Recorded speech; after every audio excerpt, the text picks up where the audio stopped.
I'm so sorry, y'all. I don't know where it left off. I'm sorry, but um, I think the last time I was talking to y'all, I was talking about the fourth house.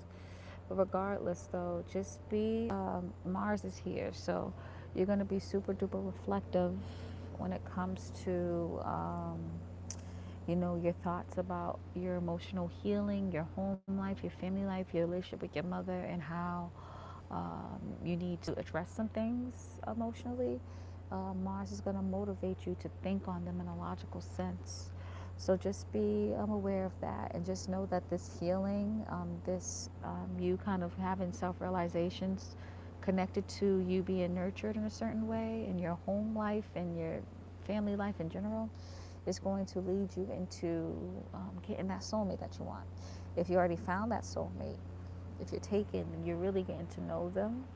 You're being freaky deaky with them since Mars is here. And you're just enjoying just being private with them, really knowing their family, knowing their life, knowing their life story, and being comfortable with them. So it's beautiful, beautiful energy.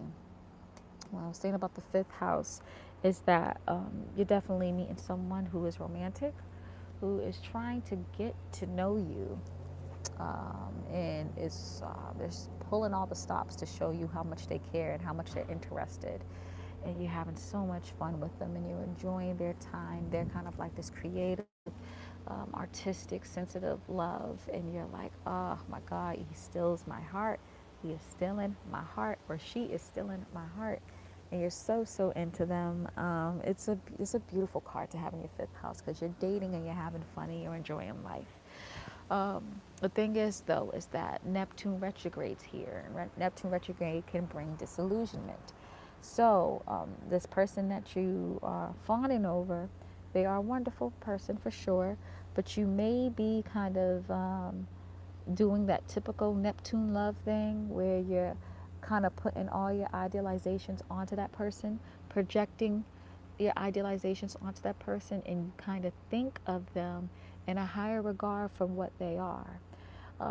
And I'm not saying that people aren't are amazing as who they are right now, but I'm saying like you kind of think of them as this perfect person where no one is perfect. You know what I mean? So that's where the disillusionment come in. You're bringing your your ideas of your ideal partner and projecting it onto them where they're not necessarily that thing. They may take advantage of it, they may not. But even if they do take advantage of that, of your rose-colored glasses with them, they're just doing it because they want to impress you. They love you. They're into you. So just be aware of that. And honestly, just have fun. This person might give you a psychic type of love too. You might really be feeling connected with them. And honestly, Scorpio risings, this may be your soulmate. This may be also the way that you're approaching creativity and the things that you create in general and your self expression. You just are ready to be artistic. You're ready to be different and creative and sensitive to with your shit, and sensitive with the things that you create, sensitive to all that. Okay, which is a good card to have too. Okay, so yeah. Page of Wands for the sixth house. What I was saying is it's kind of like having a childlike wonder with your everyday life. You're not just living your everyday life to live. You're not living to live. You are literally making sure you enjoy your everyday life. Make a routine to enjoy life. So you might be saying like, okay, I know that I'm super busy all the time. So what I'm gonna do is make sure I do something cool for myself every week. Like doing something like that, really taking in that childlike wonder and that creativity in your everyday life. It may be even you having a more creative, fun, childlike almost job. You know what I mean? Um, Chiron's in here too, in your sixth house. So I kind of see this honestly as you. Um, Sorry. Oh my goodness. Sorry, y'all. Chiron's here too. So I see this as honestly, you guys, um, healing yourself through fun, healing yourself through enjoying yourself, right? In an everyday sense. So you might be saying this like, kind of reminds me of Michael Jackson a little bit. So kind of like, I wasn't able to celebrate Christmas and I really wanted to. So you know what I'm gonna do now? I'm gonna celebrate Christmas like 4 times a year, or I'm gonna make sure the Christmas when I celebrate it is gonna be huge. You know what I mean? So kind of like healing yourself through positivity, through doing the exact opposite, through having fun on an everyday basis. You know what I mean? So that's what I'm kind of sensing here. The magician in the seventh house, it means you can manifest your perfect partner. You could just manifest them if you want to. It's up to you. It kind of, again, with this Neptune energy here too, the magician can also be known as the trickster. And I don't think this is your shadow self tricking yourself. This is you tricking yourself, I feel. I don't think this is actually a person. I think it's a little bit the person, but more you. Remember I was talking about that whole idealization thing? You're going to meet someone, you're going to put your idealizations of how you feel about what you want a perfect partner to be onto them, and they're going to take advantage of that. That's the trickster part and how they're becoming a trickster. But they're not meaning this to be an ass. They're meaning this because they really are into you and want to be with you. But you're tricking yourself at the end of the day because you're doing that. You're the one that's have these rose colored glasses on and pushing your ideal partner like thoughts onto them when they're just being themselves, being a normal human being. You know what I mean? So, you could be your own trickster here. But this person, you could be also having a person trying to trick you into getting with them too. But I really feel like it's you doing it, honestly, Scorpio risings. Just being real with you here. Um, Especially with Uranus being here too. Uranus is all about authenticity, quirkiness, individuality. You know what I mean? And, um, I kind of feel that, you have an excuse for everything that they do wrong or everything they do different or everything that they do weird. Like, get out of that Neptune love a little bit. You know what I mean? Just be careful, not get out of it, but be careful with it because Neptune love is beautiful. But just make sure you don't wear rose-colored glasses all the time. Okay? I feel like I really, more than anything, feel like you're tricking yourself here. I really do. You're playing yourself. But just know that, whatever ideal partner you want, you don't have to push it onto anyone. You can manifest it yourself. You can do it yourself. You can make it happen yourself. Okay? You can get that partner. Um,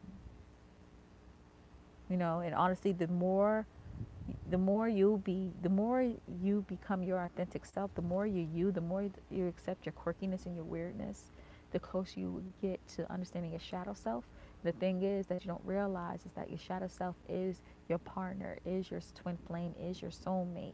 Because remember, the seventh house, the first house is you, the seventh house is the person you're in a relationship with. Your first house is you, the seventh house is your shadow self. You know what I mean? So your shadow self and the partner you're supposed to be with is one and one. That's why you meet that partner, because they are bringing out the part of you that you kind of put under wraps. You get what I'm saying? So yeah, that's what I feel about that. Judgment card for the eighth house. I feel like you are having like better ideals, or better ideas on how like intimate relationships should be, whether romantic or platonic. You kind of had a eureka moment and you're like, oh, and this is just you just casually thinking too, especially since Gemini's in your eighth house. You kind of are like, oh, that's how it is. It's just you casually thinking taboo things, secret nation. You may have thought of something and it connect you to think about something else, and connect you to think about something else, and then all of a sudden now you have a better idea of what intimacy really is, what shared worth really is, what death and transformation really is. You know what I mean? And now you have that key, and now it's up to you to do whatever you want to do with that key. You feel me? Um, Gemini's here for y'all. Temperance card. Cancer's here for y'all. Gemini and Cancer, there's nothing in there right now. But Temperance is dope. Temperance is literally the masculine and feminine energy coming together, becoming one. It's taking polar opposites and understanding duality in general, right? And so that's how you are, and with with your philosophies and how you think about certain things. You're really having a greater understanding of dark versus light, what it means to you in your life, and you're kind of getting more into philosophies and beliefs that kind of strengthen your knowledge when it comes to those things. Okay, um, I was, yeah, that's what I see. It may you long distance travel may help you have that realization, but you can find that yourself too. Definitely, and that's really all that I have right there. That's just like the strong answer right there to that card. Wind is blowing. Sorry, y'all. Okay. Ten of Cups. I mean, Ten of Pentacles for the 10th house is dope. Um, hey, you're getting some money from, or you're getting some status, some recognitions, an improvement or promotion within your career, um, a raise possibly. But you're getting some recognition, you're getting some money, and you're getting what you've been working hard for. Straight up. Um, Leo is your 10th house, which this is a Leo 10th house folks. Usually, you guys can get recognition. You really can, um, easily. And if you're not getting recognition in general, like you may need to work out some energies within your 10th house, work out some energies within your sun and the aspects of the sun, because your sun is your 10th house ruler, and you know you need to kind of figure things out and probably talk to astrologer, me, and I'll be able to help you if you feel like you don't get the recognition, the status you think you deserve. But it should be easier for you, honestly. But you're getting it. Whatever the case is, you're getting it this month, and you deserve it. Um, 11th house, you have the 10 of Wands here. Um, 10 of Wands is you kind of definitely nesting, definitely making yourself comfortable, being comfortable within your creative thoughts, but it's also you looking out to see what's ahead of you. You're looking out somewhere comfortable in your nest, and you're kind of visualizing or seeing, okay, what's ahead of me? What do I have to do now to fight battle, to win this some war?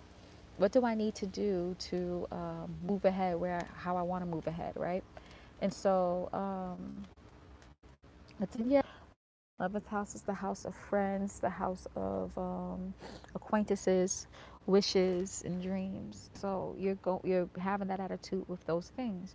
So if you're having like issues with friends, or you want more friends, or you need to confront something with a friend, you're kind of thinking big picture. Like, all right, so how should I attack this? How should I go about this? If you have dreams and wishes that you really want to fulfill, you're doing the same thing. You're looking at it whole big picture type of way, look at the whole scheme, the entire scheme of things, and then like, okay, um, you know, this is swirl that's like it's so loud, it keeps like fucking around. It's really crazy. Um,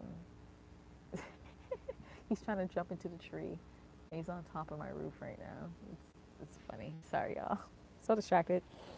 Having a hangman in the 12th house, though, the hangman is kind of like getting yourself into a situation and being stuck there a little bit. You know what I mean?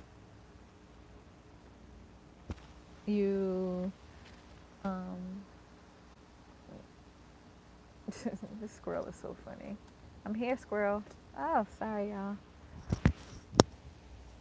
I just didn't want a squirrel to be scared after seeing me. But anywho, having right, hangman is kind of like being stuck in a situation, and like there's nothing you can do, so you're just waiting and surrendering, right? But it sucks because you're surrendering, but kind of in a situation where like it's not that the best situation to surrender in, right? But you're like, oh well, I gotta deal with it. So that's how you feel spiritually. You feel like you're kind of you're on the way probably to having the wheel turn in your favor, but you kind of have to be stuck in this energy for a bit. You're in the waiting period. You're like waiting for things to kind of pan out in your favor. And you're annoyed a little bit. I know you are, but you do have this self realization like, yeah, I know this is what I'm supposed to be doing right now. I'm just in the waiting phase. This is what I'm going to do. That's what I'm doing right now, okay? Libras and be feeling this energy stronger during the end of the month, towards the like middle and end of the month, because that's the Libra season.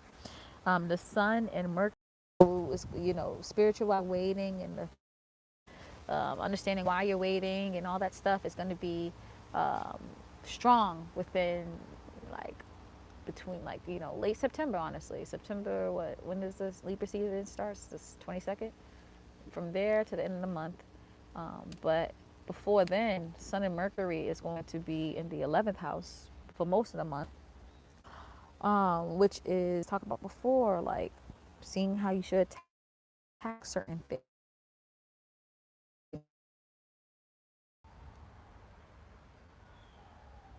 Oh, Belle. Hey, Belle. So sorry, darling. I just saw what you wrote now, but this is for Scorpio risings, okay? Very, very sorry. But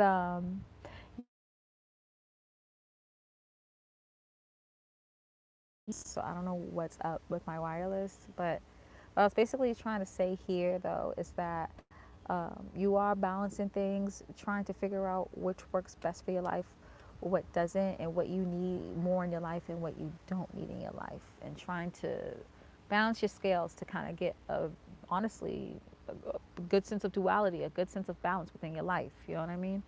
Um, but yeah, that's what I'm seeing here.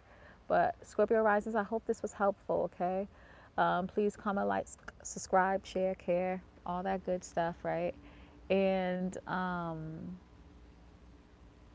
sorry, Belle, I just noticed I didn't see what you wrote, so I'm sorry about that. Okay, I was too busy like channeling and talking my face off that I totally didn't see you. So I'm sorry. Okay. But yeah, if you're interested in any of my services, I have a free podcast which you can support me on through Anchor if you want. But it's everywhere though: Spotify, Tidal, iTunes. Not Tidal, excuse me. Spotify, iTunes, Google Play, all that shit. You can check out my podcast, which is called My Bed and Astrology. And you can get a personal reading from me. Check out my Etsy. It's etsy.com/shop/astrodim. You can check me out on Patreon, patreon.com/astrodim. Okay? All the information is down below in the description box. All right? Thanks, guys. Love you. Peace. Wow.